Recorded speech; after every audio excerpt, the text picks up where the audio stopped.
The sun had barely risen over the sprawling mansion of the Whitmore estate when Jonathan Whitmore, the millionaire's only son, struggled to sit up in his vast, ornate bedroom, feeling yet again the strange emptiness in his stomach, a hollow gnawing that no meal could ever seem to fill. Day after day, he had been losing weight at an alarming rate, a thinness that frightened the doctors and worried his father, Harold Whitmore, who had poured millions into the finest physicians, the most advanced treatments, and every possible medical intervention, only to see Jonathan fade like a candle in a storm. Yet it was not only the physical decline that haunted the family. Jonathan's spirit, once lively and full of mischief, had become subdued, almost ethereal, as if some invisible weight pressed upon his chest, leaving him pale, restless, and distant. Harold's anxiety grew with each passing day, as he walked the halls of his mansion, now echoing with an unnatural quiet, his thoughts spinning into panic. Doctors came and went, each offering their own theories: metabolic disorder, rare autoimmune disease, depression, even an undiagnosed gastrointestinal issue, but none could pinpoint the cause, and none could stop the relentless thinning of Jonathan's body. It was in this atmosphere of desperation that the Whitmore family reluctantly hired Amara, a young black maid who had already made a reputation in the city as someone quietly extraordinary, someone whose presence seemed to calm even the most troubled households. There was an almost mystical aura about her, not flamboyant but quietly commanding, with eyes that seemed to see into the soul, and hands that moved with a precision and gentleness that spoke of a life lived with care, discipline, and unexpected knowledge. The day she arrived, the mansion's air seemed to shift, as though the house itself had been waiting for her. Amara took stock of the situation with a calm that unnerved Harold and intrigued Jonathan. She observed the way Jonathan moved, the thinness of his arms, the haunted look in his eyes, and she asked questions that no doctor had thought to ask, not about symptoms, but about feelings, daily routines, emotional triggers, hidden anxieties, and the subtle patterns of life that often escaped clinical observation. At first, Jonathan was skeptical. He had grown tired of people offering advice, medicine, or sympathy. He barely looked at Amara when she entered his room, but she did not flinch. Instead, she smiled softly and said, "I am here to help, not to judge, not to question your courage. Just to help you reclaim what has been lost." There was something in the way she spoke, a melody in her voice, that made Jonathan pause, almost against his will, and for the first time in months, he felt a spark of curiosity. Amara began with subtle changes. She prepared meals designed not only for nutrition but for healing, using techniques that blended science with wisdom drawn from traditions few in the modern world remembered. She monitored his sleep, his mental state, and even the air quality in his room, making adjustments that seemed small but had an almost imperceptible effect. Within days, Jonathan noticed a warmth returning to his body, a sense of lightness that had nothing to do with the physical act of eating. He began to regain some color, though his father and the doctors still watched every gram lost with alarm. Yet as Jonathan's body slowly started to respond, the real miracle, as Amara had hinted, was not just in his health. It was in the way she guided him to confront the shadows within himself, to face fears, anxieties, and emotional wounds that had been buried under wealth, privilege, and years of isolation. One night, as thunder rolled over the estate and the rain lashed against the windows, Amara sat by Jonathan's bedside and spoke quietly of the power of self-belief, of restoring balance not just in the body but in the mind, and in that conversation, Jonathan felt an awakening he could not describe. Over the weeks, he began to follow her guidance: breathing exercises, gentle movement, and practices that strengthened the digestive system while also easing the mind. Each morning he rose with slightly more energy, each meal he finished without discomfort. The household, once tense with worry, began to relax. Harold, though still cautious, watched in awe as the transformation unfolded. But the story was far from straightforward, for within the Whitmore mansion lurked secrets and tensions that had been suppressed for decades. Jonathan's mother, absent from the family for years, had left a shadow that even wealth could not dispel. Some members of the staff whispered about old curses, forgotten inheritances, and jealous rivals who had long coveted the Whitmore fortune. Amara, however, navigated these invisible currents with uncanny sensitivity, sidestepping traps and calming conflicts before they erupted, proving that her role was not simply to serve meals or tidy rooms, but to act as a guardian of the household's very soul. Then came a moment that no one anticipated. Jonathan, having regained strength and curiosity, discovered an old diary belonging to his mother, filled with secrets, confessions, and hints of a hidden illness that she had feared would strike her son. It was a revelation that shook the family, opening old wounds and sparking confrontations that could have unraveled everything. Yet Amara remained a steady presence, guiding Jonathan not just physically, but emotionally, helping him process the revelations with clarity and compassion. As the weeks turned to months, Jonathan's health not only returned to normal but flourished.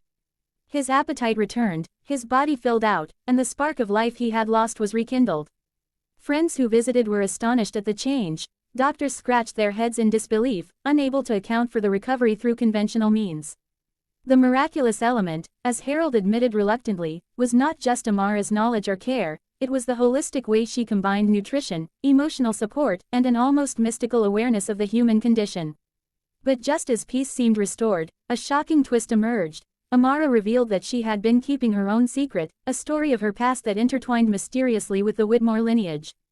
She had known Jonathan's mother, and through a series of coincidences and choices, had always been positioned to intervene in Jonathan's life at the critical moment. Her miracle, she explained, was not only her skill but destiny, an almost fated intervention that brought the right person to the right place at the right time. Harold struggled with disbelief, pride, and gratitude, realizing that the fortune he had relied upon could not compare to the human touch, insight, and dedication that Amara had provided. Jonathan, transformed in body and spirit, began to embrace his life with vigor, ambition, and a newfound understanding of resilience and purpose. Yet the story did not end there. Hidden threats, jealous competitors, and the pressures of wealth threatened to reintroduce challenges, and Amara, ever vigilant, continued to guide, protect, and nurture. She became more than a maid. She became a symbol of hope, of unexpected miracles, and of the truth that sometimes, the most profound transformations in life come not from medicine or money, but from compassion, wisdom, and courage wielded quietly by someone who truly sees us. As the sun set on the Whitmore estate, casting long shadows across the manicured gardens, Jonathan stood by his window, stronger, healthier, and more alive than he had ever been. He looked at Amara, who worked silently in the distance, tending to the smallest details, and he realized that miracles were not always grand spectacles, they could arrive quietly, humbly, in the form of a person who believed in you when no one else did.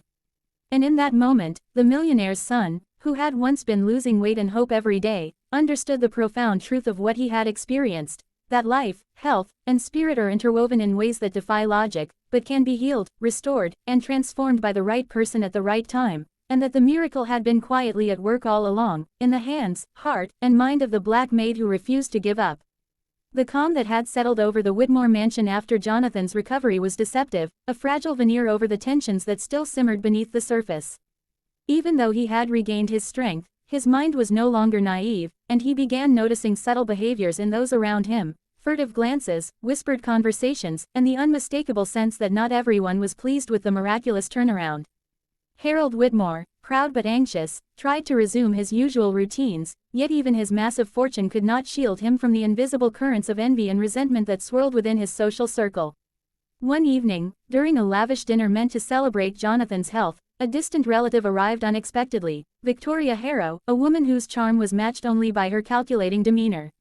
She claimed to be a distant cousin, but her eyes revealed a different intent, a hunger, sharp and almost predatory, for a portion of the Whitmore fortune. Jonathan, though still cautious, greeted her politely, while Amara, ever observant, sensed the tension immediately. She had a gift for reading people, a quiet intuition that revealed motives even when words did not, and she watched Victoria with a careful, almost protective scrutiny. Days passed, and strange occurrences began to unsettle the mansion. Documents moved, minor valuables disappeared, and subtle manipulations of Jonathan's schedule left him confused and exhausted. Harold, accustomed to wealth and influence, dismissed these incidents as paranoia, but Amara insisted on investigating.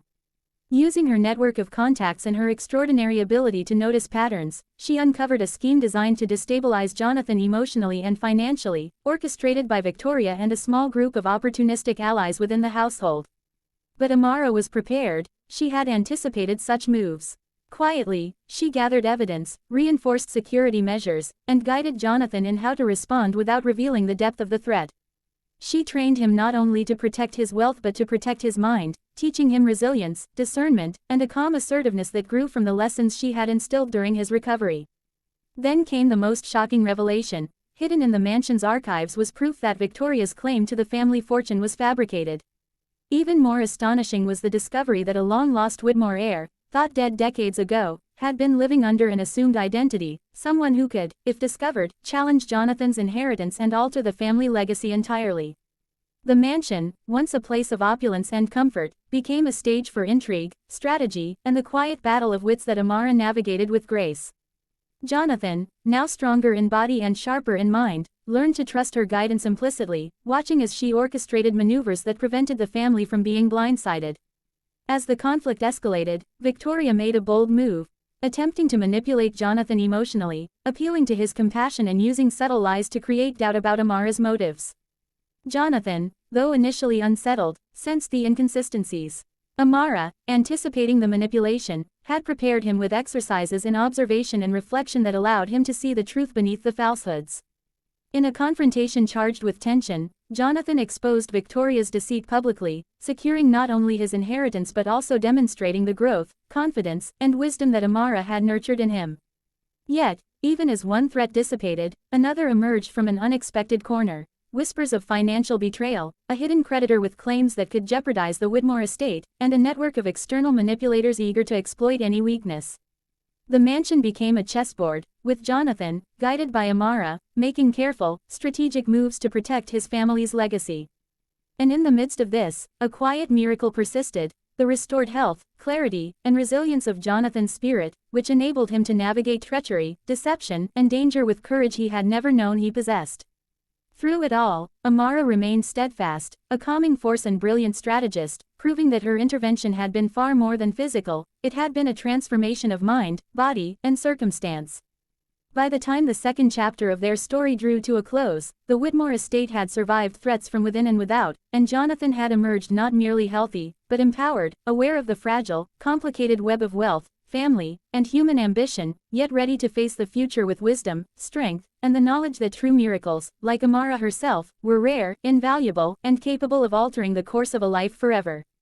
By the time the third chapter unfolded, the Whitmore mansion was no longer just a house of wealth and comfort, it had become a crucible, testing the limits of loyalty, courage, and the very bonds that held the family together.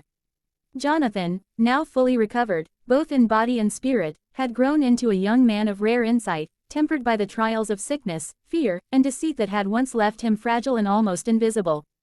Amara's presence, quiet yet unwavering, had been the unseen force guiding every step of his transformation, but even she could not predict the series of revelations that fate had arranged for the family's final reckoning. One late night, as a storm raged outside and lightning split the sky, Jonathan discovered a hidden room behind a bookcase in his father's study, a room filled with letters, diaries, and artifacts revealing the full extent of his family's history, including secrets his father had buried even from him. Among the dusty tomes, he found documents exposing financial mismanagement, long-forgotten rivalries, and an old scandal involving his mother's illness, details that clarified the true reasons for her absence and the mysterious decline she had feared would strike him. Jonathan, shaken yet resolute, brought Amara into the room, and together they deciphered the maze of family secrets, realizing that the obstacles they had faced were not only external threats but deeply intertwined with hidden truths of their lineage. Yet the final challenge arrived unexpectedly. Victoria Harrow, desperate and cunning, returned with evidence that seemed to validate a claim to the Whitmore fortune, a move meant to trap Jonathan into legal and emotional chaos. The tension escalated as lawyers, distant relatives, and opportunistic allies swarmed the estate, each vying for leverage in a battle that threatened to undo everything Jonathan had rebuilt. It was then that Amara revealed her ultimate secret: she had connections, knowledge, and strategies that went far beyond the household. Using a combination of legal acumen, insider knowledge of financial loopholes, and an uncanny understanding of human behavior, she orchestrated a series of countermeasures that not only neutralized Victoria's claim but also exposed her deceit to the world. The confrontation was dramatic, public, and final, leaving Victoria humiliated and powerless, while Jonathan emerged victorious not through wealth alone, but through wisdom, courage, and the guidance of a woman whose skill, intelligence, and heart had changed the course of his life. But the miracles were not merely material, they were deeply personal. Jonathan's relationships with his father, household staff, and even distant relatives were transformed. He learned forgiveness for past mistakes, understanding for long-held family tensions, and a profound appreciation for the unseen forces, friendship, loyalty, and compassion that shaped the people around him. In the quiet aftermath, as the mansion returned to a semblance of normalcy, Jonathan reflected on his journey. the terrifying weight loss, the hopelessness that had once threatened to consume him, and the emergence of strength, health, and clarity through the intervention of Amara.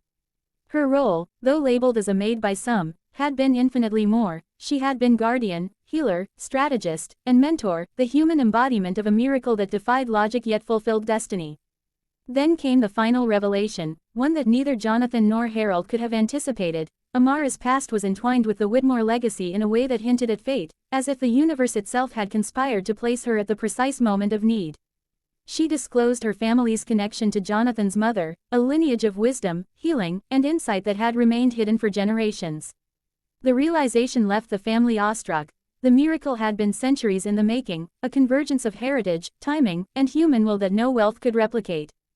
Jonathan, fully recovered in body and emboldened in spirit, vowed to honor the lesson he had learned, that true power lies not in money, status, or control, but in the courage to face adversity, the humility to accept guidance, and the awareness to recognize miracles when they appear in human form. In the final scenes of the story, Jonathan and Amara, standing together on the grand terrace as dawn broke over the estate, understood that their journey was not over, but that the hardest battles had been won. Jonathan's weight, health, and vitality were restored, the mansion's threats had been neutralized, and the family secrets, once a source of pain and confusion, had been brought into the light, reshaping understanding and forging new bonds. The miracle, Amara reminded him quietly, had never been a single act, but a series of moments, decisions, and interventions, each seemingly small yet cumulatively transformative. As the sun's first rays illuminated the Whitmore Gardens, Jonathan smiled, fully alive for the first time in years, knowing that the miracle would endure, not because of one person alone, but because courage, compassion, and wisdom had intersected at the exact moment destiny demanded. And so, the millionaire's son, once fading into nothingness, had been reborn, a living testament to the power of human resilience and the quiet, extraordinary force of a black maid whose presence had altered the course of his life forever, leaving a legacy of hope, strength, and the profound truth that sometimes, miracles arrive in the most unexpected forms, at the most critical of times, and through the hands of those who see not just the illness or problem, but the person, the spirit, and the infinite potential waiting to be restored.